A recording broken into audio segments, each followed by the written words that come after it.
So let me show you how to do split commissions. So let's go over to a receipt and we'll create a new receipt. Let's list that R series item once again. Oops, retype that. Okay, and there it is.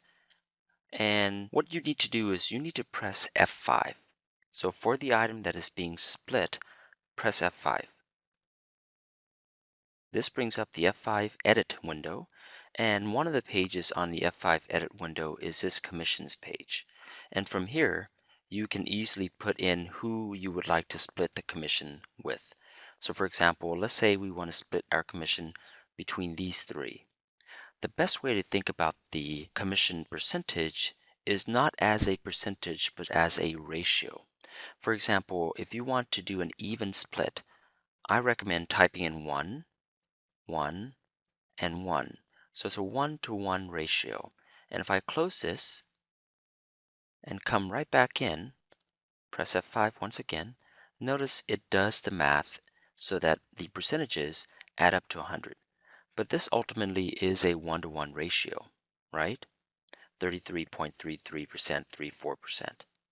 Now, let's say sysadmin was one that was involved primarily in the sale, and Bobby and Kent were just helping out.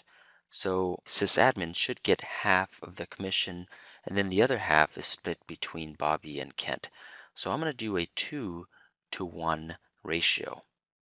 In percentage terms, this would be 50%, 25, 25, right?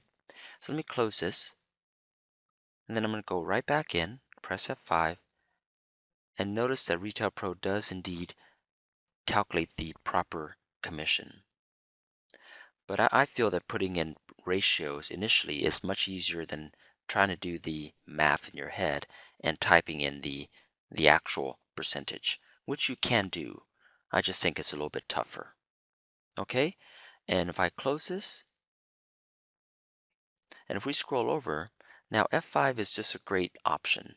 You could, if you wanted to, make those changes directly into the line item.